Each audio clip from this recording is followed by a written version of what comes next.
Hello दोस्तों, welcome to our YouTube channel chemistry with AVD में।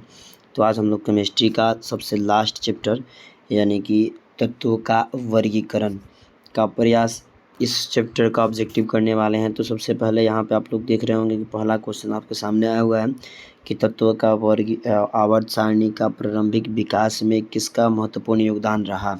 शुरू में सबसे ज़्यादा किसने महत्वपूर्ण योगदान लगाया आवर्त सारणी के निर्माण में, तो वो थे मेंडलीव, जो आवर्त सारणी के निर्माण में मतलब सबसे ज़्यादा महत्वपूर्ण भूमिका अदा की। दूसरा क्वेश्चन है कि न्यूलैंड्स के परमाणु द्रव्यमान के आधार पर 8 तत्वों को इस प्रकार व्यवस्थित किया गया कि 8वें तत्व का गुणधर्म पहले तत्व की गुणधर्म से मेल खाता था। इसे न्यूलैंड्स का कौन सा सिद्धांत कहा जाता है, तो इसे हम लोग बोलते हैं न्यूलैंड्स का अष्टक नियम के नाम से इसे हम लोग जानते हैं। ठीक है, अगला बताया गया सबसे पहले प्लेटिनम को उत्प्रेरक के रूप में पहचानने वाला कौन था। कौन बताया जो प्लेटिनम होता है वो उत्प्रेरक होता है, तो वो थे डोबेराइनर। देखा नहीं उनमें से कौन सा समूह डोबेराइनर का त्रिक नियम को बताता है, तो आपका त्रिक नियम जो है ना डोबेराइनर का वो बताता है बी नंबर ऑप्शन CaSr और Br। लिखा है Cl Br और I के परमाणु द्रव्यमान क्रमशः 35.5, 79.9 और 126.9 है। ये क्या ये समूह है, यानी ये कौन सा समूह है ये बताना है आपको। ठीक है, तो ये आपका हो जाएगा ट्रिक नियम का समूह, आपका हो जाएगा ट्रिक नियम का समूह है। ठीक है, आगे लिखा डोबेराइनर के समान गुणधर्म वाले तत्वों को 3-3 के समूहों में वर्गीकृत किया। इन समूहों को क्या कहते हैं, तो इन्हें हम लोग बोलते हैं ट्रिक नियम। ठीक है, इन्हें हम लोग क्या बोलते हैं, डोबेराइनर का त्रिक नियम कहते हैं। न्यूलैंड्स का अष्टक नियम के सिद्धांत है का मुख्य कमी क्या थी। न्यूलैंड्स ने जो अष्टक नियम दिया था उनके सिद्धांतों का मुख्य कमी जो था वो ये था कि यह केवल हल्के तत्वों के लिए ठीक से लागू हो पाता था, बाकी तत्वों के लिए उतना ठीक से लागू नहीं हो पा रहा था। अगला लिखा हुआ है कि 8वां नंबर क्वेश्चन है कि आवर्त सारणी के किस आवर्त में बाएं से दाएं जाने पर तत्वों की परमाणु त्रिज्या जो है वो घटती है। तो आपका 8 नंबर क्वेश्चन का ऑप्शन हो जाएगा ए, परमाणु त्रिज्या बाएं से दाएं जाने पर घटती है। निम्नलिखित तत्वों को उनके धातु गुणों के अनुसार बढ़ता क्रम सजाइए, यानी धातु इसमें बताना है कि कौन सा है। ये जो आपको लिखा हुआ है इसमें सबसे पहले धातु को लिखना है, कौन सा जो है धातु होगा। तो इसमें देखिएगा, तो सबसे पहले आप देखिए लोहा ही एक ऐसा लग रहा है कि लोहा जो है वो सबसे ज़्यादा मतलब धातु का गुण उसमें पाया जाता है लोहा में। तो आपको देखना है इसको किस क्रम में लगाना है, बढ़ते हुए क्रम में लगाना है। निम्नलिखित में से अधातु के क्रम में लगाना है। इसका मतलब हुआ कि लोहा यहाँ अंत में होना चाहिए, तो लोहा अंत में इसी में है, ऑप्शन नंबर बी में। अगला लिखा है 10 नंबर की मेंडलीव की आवर्त सारणी में 36 कतारों को क्या कहा जाता है, तो 36 कतारों को हम लोग आवर्त कहते हैं। 10 के बी नंबर है ऑप्शन। ठीक है, 11 नंबर लिखा है मेंडलीव की आवर्त सारणी में प्रथम कमी क्या थी।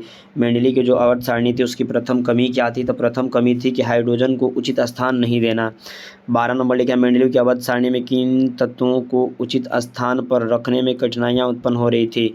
जो मेंडलीव का आवर्त सारणी था तो कौन से ऐसे तत्व थे जिनको रखने में कठिनाइयाँ उत्पन्न हो रही थी, तो वो था भारी तत्व। भारी तत्वों को रखने में इनको कठिनाइयाँ उत्पन्न हो रही थी। मेंडलीव की आवर्त सारणी का वर्गीकरण का आधार क्या है, यानी मेंडलीव ने जो अपना वर्गीकरण किया वो किसके आधार पर किया है, तो परमाणु द्रव्यमानों के क्रम के आधार पर किया है। मेंडलीव की आवर्त सारणी के ऊपरी भागों में तत्वों के ऑक्साइड और हाइड्रोक्साइडों को दर्शाया गया है। इसमें प्रत्येक तत्वों के लिए ना अंग्रेजी के एक खास अक्षरों का प्रयोग किया गया है, वह अक्षर कौन से हैं, यानी कि उसमें आपको बताया गया होगा। तो 14 नंबर क्वेश्चन का ऑप्शन नंबर ए हो जाएगा। ठीक, आर का वहाँ प्रयोग किया गया है। मेंडलीव ने अपनी आवर्त सारणी तैयार करने के लिए कौन सा मापदंड अपनाया। तो मेंडलीव जब अपना आवर्त सारणी तैयार कर रहे हैं तो उसके लिए उन्होंने कौन सा मापदंड अपनाया था, तो परमाणु द्रव्यमान का मापदंड अपनाया था। अगला लिखा गया 16 नंबर क्वेश्चन के निम्न में से कौन सा तो मेंडलीव के समय ज्ञात नहीं थे, यानी इसमें से बताना है कि जो मेंडलीव के समय ज्ञात नहीं थे तो वो था गैलियम। ठीक, अगला लिखा है तत्वों के वर्गीकरण का मुख्य श्रेय निम्न में से किसको मिला। तत्वों के वर्गीकरण जो था उसका मुख्य श्रेय किनको मिला, तो वो मिला मेंडलीव को। अगला क्वेश्चन है 18 नंबर के निम्न में से किस तत्वों के लिए ना मेंडलीव ने अपनी सारणी की खाली स्थान छोड़ दिया था। तो 18 नंबर क्वेश्चन का ऑप्शन नंबर हो जाएगा सी, जर्मेनियम के लिए उन्होंने खाली स्थान छोड़ा था। क्लोरीन के 2 समस्थानिक होते हैं। 19 नंबर क्वेश्चन जो होता है समस्थानिकों का मतलब होता है जिनका समान स्थान होता है। तो उनका ऑप्शन नंबर डी हो जाएगा, यानी Cl35 और Cl37। निम्न में से कौन सा समूह जो है मेंडेलीव के समय ज्ञात नहीं थे। इसमें से बताना है कि मेंडेलीव के समय जो थे ना, कौन से तत्व जो थे ज्ञात नहीं थे। 20 नंबर क्वेश्चन का ऑप्शन नंबर जो है वो आपका हो जाएगा सही डी। उत्कृष्ट गैस जो थे वो उस वक्त ज्ञात नहीं थे। आगे लिखा है कि आधुनिक आवर्त सारणियों के समूहों में ऊपर से नीचे जाने पर संयोजकता इलेक्ट्रॉनों की संख्या में क्या होता है। तो 21 नंबर क्वेश्चन का हो जाएगा ए, यानी स्थिर रहता है। लिखा गया आधुनिक आवर्त सारणी में बाएं से दाएं जाने पर उनकी परमाणुओं का आकार कैसा होता है। तो उनकी परमाणुओं का आकार जो होता है दाएं से बाएं जाने पर घटता है। आवर्त सारणी में किसी वर्ग के ऊपर से नीचे आने पर तत्वों की धात्विक गुण क्या होती है। तो तत्वों की धात्विक गुण जो होती है वो बढ़ती है। अगला लिखा गया है वर्ग एक के तत्वों को क्या कहा जाता है। तो वर्ग एक के तत्वों को कहा जाता है क्षारीय धातु। उसके बाद बताया द्वितीय वर्ग के तत्वों को कौन सा सेल बाह्यतम होता है। द्वितीय वर्ग का तत्व जो होता है उनका एल सेल जो होता है वो बाह्यतम होता है, मतलब अंत वाला होता है। उसके बाद लिखा आधुनिक अवध सारणी में समूहों की संख्या कितनी। आधुनिक अवध सारणी जो बनाई गई है उनमें समूहों की संख्या जो है 18 को समूह उसमें है। ठीक है। 27 नंबर क्वेश्चन लिखा है सल्फर परमाणु के बाह्यतम कक्ष में इलेक्ट्रॉनों की संख्या कितना होता है। सल्फर के बाह्यतम कक्ष में इलेक्ट्रॉनों की संख्या जो होता है वो होता है 6 को। ठीक। अगला लिखा है आधुनिक आवर्त सारणियों के वर्ग 11 के तत्वों को क्या कहा जाता है। तो वर्ग 11 के जो तत्व पाए जाते हैं उन तत्वों को बोला जाता है 28 नंबर ऑप्शन नंबर ए मृदा धातु। वर्ग 18 के तत्वों को लिखा है चतुर्थ आवर्त में तत्वों की संख्या कितनी होती है। जो चतुर्थ आवर्त होता है उनमें तत्वों की संख्या जो होती है वो होता है 18। आधुनिक आवर्त सारणी में पंचम आवर्त में तत्वों की संख्या यानी 5वें आवर्त में तत्वों की संख्या जो होती है कितनी होती है। तो 5वें आवर्त में तत्वों की संख्या होती है 32। लेकिन आधुनिक आवर्त सारणी बांटी गई है कितने ब्लॉकों में बांटी गई है। तो SPDF 4 ब्लॉकों में बांटी गई है। ठीक है। और वो ब्लॉक कौन कौन से हैं। तो SPDF है। आवर्त सारणी के नीचे 2 क्षैतिज कतारें होते हैं उन्हें किस ब्लॉक में रखा गया। तो उन्हें रखा गया F ब्लॉक में, जिन्हें हम लोग एंटेनाइट और लेथेनाइट कहते हैं। ठीक है। आवर्त सारणी के बाएं से दाएं जाने पर तत्वों की संयोजकता में क्या परिवर्तन होता है। 23 नंबर क्वेश्चन का ऑप्शन नंबर ये हो जाएगा कि बढ़ता है। आवर्त सारणी में बाएं से दाएं जाने पर इनकी संयोजकता बढ़ती है। 1 पिकोमीटर बराबर कितना होता है।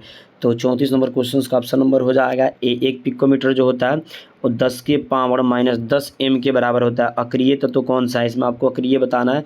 अक्रिय तत्व जिसे हम लोग हीलियम बोलते हैं, जो वर्ग 18 के तत्व होते हैं। वर्ग 2 के तत्वों को क्या कहा जाता है। तो उन्हें बोलते हैं क्षारीय मृदा धातु। ठीक है।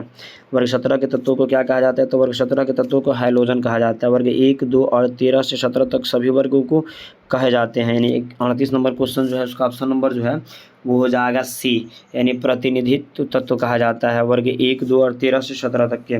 लिखा है वर्ग 1 और 2 के तत्वों को क्या कहा जाता है। तो उसे हम लोग एस ब्लॉक के तत्व कहते हैं। वर्ग 13 से 18 तक के ब्लॉक को SP ब्लॉक उसे कहा जाता है। वर्ग 13 से 18 यानी 40 नंबर का ऑप्शन नंबर हो जाएगा CP ब्लॉक। 41 नंबर लिखा है कि समूह में स्थित सभी तत्वों का संयोजकता इलेक्ट्रॉनों की संख्या क्या होता है। तो सभी तत्वों के इलेक्ट्रॉनों की संख्या जो होता है वो समान होता है। 41 का ए नंबर। ठीक है। लिखा गया है कि वर्ग 3 से 12 तक के तत्वों को क्या कहा जाता है। तो वर्ग 3 से 12 तक के तत्वों को ना संक्रमण तत्वों के नाम से जाना जाता है। लिखा आधुनिक आवर्त सारणियों के समूहों के ऊपर से नीचे आने पर कोषों की संख्या में क्या परिवर्तन होता है। तो इसमें कोषों की संख्या जो होती है बढ़ती है। उसके बाद लिखा गया कि क्लोरीन के परमाणुओं के बाह्यतम कक्षों में इलेक्ट्रॉनों की संख्या जो होता है कितना होता है। तो उसमें होता है 7। किसी आवर्त सारणी में बाएं के दाएं ओर जाने पर कोषों की संख्या में क्या परिवर्तन होता है। 45 नंबर क्वेश्चन का ऑप्शन नंबर जो है वो हो जाएगा आपका 45 नंबर का सी, यानी स्थिर रहता है कोषों की संख्या। ठीक है। लिखा है 46 नंबर की आवर्त सारणी में धातु किस ओर स्थित होते हैं। तो आवर्त सारणी में जो धातु होते हैं वो बाएं ओर स्थित होते हैं। धातु जो होता है बाएं ओर स्थित होता है आवर्त सारणी में। आवर्त सारणी में किस ओर अधातु पाया जाता है। तो आवर्त सारणी में अधातु जो होता है दाईं ओर पाया जाता है। लिखा दूसरे आवर्त में कितने तत्व पाए जाते हैं। दूसरे आवर्त जो होता है दूसरे आवर्त में आपका 8 तत्व पाए जाते हैं। पहला में 2, दूसरा में 8, तीसरा में 18 और चौथा में 32, पाँचवें में 32 पाए जाते हैं। अगला बताया गया है कि आवर्त सारणी में बाएं से दाएं जाने पर प्रवृत्तियों के बारे में कौन सा कथन असत्य होता है। 39 नंबर बताया गया है। इसका सही ऑप्शन हो जाएगा सी। बाएं से दाएं जाने पर परमाणु आसानी से इलेक्ट्रॉनों को त्याग करने लगते हैं। ठीक है। 49 नंबर। 50 नंबर लिखा गया कि आवर्त सारणी के 18वें समूह में स्थित तत्वों को क्या कहा जाता है, तो उन्हें निष्क्रिय तत्व कहा जाता है, उन्हें शून्य वर्ग का तत्व कहा जाता है, अक्रिय गैस कहा जाता है, नोबेल गैस के नाम से भी उन्हें हम लोग जानते हैं।